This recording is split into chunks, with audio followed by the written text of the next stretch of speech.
Let's use AI to create an AI app. We'll be creating a bedtime story generator, which essentially creates a random bedtime story for the user after they type in the subject of the story as well as the setting of the story. And this will be done completely within Cursor AI. The only external thing we'll need is OpenAI's API key so that we can use their services to generate the stories for us. We'll be creating this web app using Next.js as our framework. So to start, let's go ahead and create our project folder, new folder, and we can call this bedtime-AI. Now this is the project folder where our project will live. Next, let's just go ahead and make that folder we just created into a Next.js project. So what we first want to do is navigate to the folder, and then now as we can see here, we are now inside the directory for our project so that any commands we run will now affect the project folder. We can turn this into a Next.js project by simply running the command npx create next app. We want the latest, and let's now wait for this command to run so it'll install all of the dependencies. So we want to use TypeScript, yes, yes, yes. And let's remember that we're using app router as well here. And again, these are all just the default settings. I'm not really changing much here, but we just have to make note of the settings we choose here, especially when we begin generating using V0 and Cursor. Great, and as we can see, it's been a success. Let's begin working on the front end of our application. So now heading over into V0, let's begin prompting the front end of our application. The first matter is that we only want to create the main component and don't add API routing yet. The reason for this is because we just want to set up a basic structure of our application and edit the front end for now. We don't need to add any external API routing yet until we're happy with the structure and the design, and we make sure that essentially everything works. So what this means is that the story that it's supposed to generate, the bedtime story, will always be the same until we add in our OpenAI API keys and calling on the API. If we don't add API routing, it'll just always generate the same story. But once we figure out all of the functions and designs of the application, we can then begin implementing our API keys. So from here, let's now send this over and wait for a prompt. Great, and as we can see, it's gone ahead and created a very basic structure where we have our AI bedtime story generator. We're able to enter the child's name as well as the story theme. And then if we were to look inside the lines of code, we can see that the story being generated is here. So it'll always say once upon a time, there's a child name, and then there will be the child name who loved, and then the story theme. This will essentially just be the hard-coded story, but we need to replace everything with the API call once we're happy with the overall design. Let's first make some initial changes. First thing I want to do just to make this a bit more intuitive is rather than having a child's name, let's change this to be the character. So it can be a lion or a princess. And then let's now wait for this prompt. And now that we're happy with this, let's go ahead and just add in some additional features. And just for ease of use for users, you can say story length. And this is looking a lot better now. We're able to change how long this AI generated story will be. So from here, we have a short, medium, and long. We're happy with these changes, so we don't need to edit anything here. But another thing we can add just for more functionality inside this app is some voice. I'm assuming it'll just directly use the web speech API or text to speech functionality. And as we can see, they're going to use the web speech API here. Now that V0 has finished our output, let's go ahead and test our app for the very first time. So from here, we can enter in a character's name, a story theme, and then we're able to choose the story length. And then looking at the code again, like I mentioned, it should be a boilerplate response so that there wouldn't be any custom stories yet. All that will be generated is once upon a time, there's a character named, and then our character who loved XYZ. And then tell us the length of the story. So this is a presumably medium length story. So that's what should appear in this output below. Here, let's just type in an elf. For our story theme, we can do a magical forest. And let's keep the story length to be medium. So now let's click on generate story. And as we can see here down below, we have our output. Once upon a time, there's a character named elf who loved magical forest. This is a medium length story. So this means that it's successfully registering all three of our outputs above here. And then we also added in our voice narration feature. So from here, we're able to select either an energetic male, energetic female, calm male, or calm female to actually speak out the story to us, the user. So very exciting stuff here. Our app works perfectly. Now what we need to do is just edit this front end styling a bit. So from here, we can add any additional animations, color schemes, but I'll do all of this off screen just so you don't have to go back and forth with me on hundreds of prompts. But just as a very quick tip here, V0 works really great with screenshots. So what I've done is just typed in Google search bedtime stories book. And if I'm happy with this image in particular, we just go ahead and copy this image directly, head back over into V0, paste this image in, and then from here, V0 is able to incorporate some of these colors, potentially animations as well. So I'll meet you here once we're finished implementing all of these changes on the front end. And now our app is looking a lot better. Here we have our title, still bedtime story generator. I've gone ahead and just changed the color themes a lot. I've also added some stars in the background with additional animation. Just to show you how everything looks, we're able to choose our main character. Once again, I'll just do elf, magical forest. Let's create the bedtime story.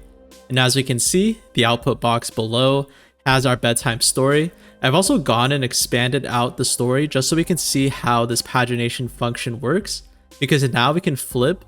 So we don't have one very long output box depending on how long you selected your story length. And then from here, we're able to select the story narrator and narrate our story if need be.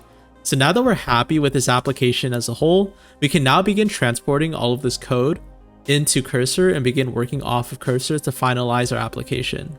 Now, one quick thing I wanted to note is that before we head into Cursor, we need to actually add in these shad CN components. So we have 4 here, the button, input, text, and select components. So we can quickly do this using the terminal. All we would have to do is first initialize shad CN and then add in these components. So now just inside our terminal, let's just initialize shad CN. Once again, our V0 file is utilizing 4 components from shad CN. So to first initialize shad CN, we want to direct our terminal to the project folder. Now, as you can see, our terminal is now directed into our bedtime AI directory. We can begin initializing shad CN, paste in this command, npx shad CN initialize. Let's now wait for this to load. And then from here, we can select either New York or default, neutral, yes. And let's now install the dependencies needed for our project. Great. So now it's gone ahead and initialized our project. We can just directly add in all of the components that our code is using. So we're currently using the button, input, text area, and select components. So let's just add these one at a time, which is npx shad CN latest add button. And it'll automatically create the files in necessary folders for you. Again, we'll wait for this to load. It'll create the necessary files for us. And then the final one we need to add is just the select component, which allows us to select from dropdowns. And now we should be able to directly copy and paste our page.tsx code into our Cursor project and test it to see if everything is working properly. And now I've just gone ahead and opened up our bedtime AI project folder in Cursor. It's created all of the necessary components for us. So we have the button, input, select, and text area components created, which again was all done through the terminal. And then now what we can do very easily is just go into our page.tsx file, which is inside our source folder. And then from here, we can remove the default Next.js screen. So Control A, delete. And now let's just directly copy and paste all of our V0 code into this page.tsx file. Just like so. We'll save this. And then now to test out that everything is working, let's go ahead and open up our terminal at the bottom, and then we'll run our application just to make sure that we're seeing the same exact output that we did on the V0 window. We'll do npm run dev, load up our application in another window. And perfect, we have our application just as we saw inside the V0 output window. So again, we can choose the main character, the story theme. We can see the animations are occurring perfectly in the background. We can change the length if we wanted to, but we'll keep that defaulted. And then we can see that the story is automatically generated, and we have all of the features and components that we added within V0. So just making sure that we have everything done front-end wise within V0 makes this a lot easier when you finally bring the code into our cursor file. So now that we've confirmed that everything works features-wise, let's go ahead and finalize our app by adding in our OpenAI API keys and adding some real functionality to generate custom bedtime AI stories. So what we first need to do is just create a .env local file, and this is where we can keep all of our credentials for our API keys. We'll just want to create a new file directly in our root directory, and we'll call this .env local. And then again, this is where we'll paste in all of our API key information. Now, the next thing to do here is to log in to your OpenAI account. I'm inside platform.openai.com, and you do need to add some billing information to utilize their API access. So after you've created your account, you can head over into API keys here. And from here, you'll be able to create a new secret key, which is imperative that you don't share with anyone else. And we'll use this secret key to call this API function and be able to utilize OpenAI inside our project. And now to finalize everything, let's use Cursor Composer to edit our page.tsx file to utilize our new OpenAI API keys and be able to generate AI stories completely from scratch. So what we want to do is click Command L to open up the Cursor Composer window, and then we can reference this page.tsx file since this is the file that we want to change, and we'll now be able to call on this API function to create a new unique story every single time. And then now let's apply all of this code. So making sure that we're inside our page.tsx file, let's click apply here, and we can see all of the changes. It's just importing OpenAI into our project. Scrolling down, we're utilizing the new OpenAI functions and removing all of the previous hard-coded story generators. That's perfect. And then now let's go ahead and accept the changes. And then scrolling down, all we would need to do now is to install OpenAI inside our project. So we can easily do this in the terminal, npm install OpenAPI. And then lastly, let's just go ahead and paste in our new line of code here into our .env file. We'll paste this in, and then all we need to do is edit in our API key, which will be unique to you based on what you have inside your account. And now that we've done all of this, let's go ahead and test our final product.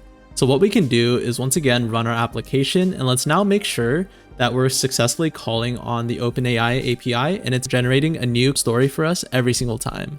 And now let's go ahead into our local host server and see if everything is working. Now for the moment of truth, let's go ahead and test out this bedtime story generator. So for our main character here, let's just do a dragon. For our story theme, we can do a castle in the sky. And let's keep the story length to be medium, and then we'll just test all of the different story lengths to make sure that they are being applied appropriately. Let's click create bedtime story, and perfect. We can see that our bedtime story is below. Once upon a time, there's a dragon called Draco, and the theme of the story is inside the sky with a castle right here. So we can see that we're currently now using OpenAI's API to generate this custom story, and we're able to flip through the pages. Let's just make sure that this can be a short story as well. So this should now reduce the number of pages. Perfect. So now we only have 2 pages for the short story, and then for the long story, 5 pages. But that means that our story length component is working perfectly. We have our output here, and we're also able to select the voice for our story. And just to make sure that this works once again, let's change our main character inside the story to now be a fairy. And let's change the story theme to be inside a library. Let's click short tail. Let's create a bedtime story. And then we can see that there's a magical library, and then there's a little fairy named Twinkle. And there you have it. We've successfully created an AI app completely using AI tools. And if you're interested in an active community of AI builders, as well as a structured program on how to get started coding with AI as a complete beginner, then make sure to check out our program at nocodepathways.com, where we also have a team of developers available on call to help explain code and debug your projects for you to really help bridge the gap between AI generated code and a fully functional product. Now, if you're interested in more videos covering how you can use AI tools and LLM models to their full potential, make sure to like and subscribe for more AI-based content here at No Code Pathways.